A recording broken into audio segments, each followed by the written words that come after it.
सत्संग और हनुमान कथा, राम कथा, भागवत कथा होती इसीलिए है कि दुनिया के इस झमेले में, भीड़ में अगर कभी घंटे 2 घंटा व्यस्तता में समय निकल आए, सत्संग हो जाए, श्रवण ठीक से हो जाए, तो मामला बनते भी देर नहीं लगता।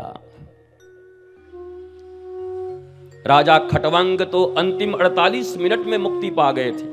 भगवान राम के पूर्वज 48 मिनट्स ओनली, लाइफ के केवल 48 मिनट बचे हुए थे। उन्होंने पूछा क्या मेरा मंगल हो सकता है? बोला 48 मिनट बहुत होते हैं। परीक्षित जब गया और जाकर के कथा सुनने के लिए बोला कि महाराज हमारा क्या मंगल हो सकता है, हमारी मुक्ति हो सकती है?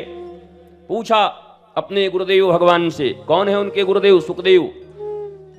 लेकिन आप मंगल करेंगे कैसे? क्योंकि आपका तो नियम है कि एक घर में गो दोहन में जितना समय लगता है उससे ज्यादा एक जगह आप टिकते नहीं हो। एक गैया को धोने में जितना समय लगता था उससे ज्यादा एक दरवाजे पर वो टिकते नहीं थे गुरुदेव। तो इतनी देर में हमारी मुक्ति कैसे हो जाएगी? तो गुरुदेव सुखदेव भगवान ने बड़ी प्यारी बात कही कि ऐसा समझ परीक्षित, तुझे सर्प ने डस लिया होता, विष तेरे मस्तक पे चढ़ गया होता और सिर्फ मैं वहां उपस्थित होकर तेरी ओर देख लिया होता तब भी तेरी मुक्ति हो जाती। अभी तो 7 दिन बाकी, अभी तो 7 डेज बाकी हैं, घूमते घूमते कर लेंगे।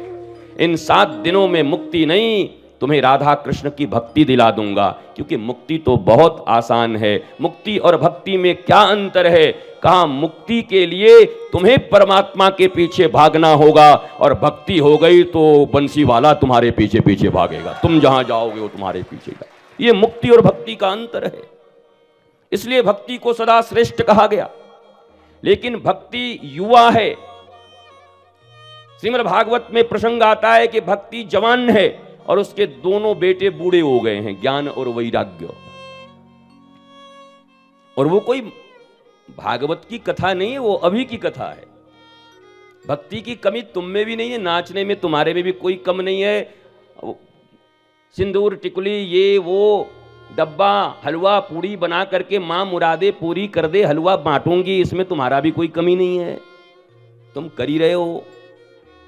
लेकिन अगर कमी कहीं है तो ज्ञान और वैराग्य की है। और याद रखना, भक्ति चाहे जितनी जवान हो लेकिन उसके बेटे ही उसके सामने वृद्ध और जर्जर रहेंगे तो भक्ति कभी हंस नहीं सकती, मुस्कुरा नहीं सकती, उसके चेहरे पे रुदन रहेगा, वो स्वयं दुखी रहेगी। तुम लोग भी वैसी ही भक्ति के मालिक हो।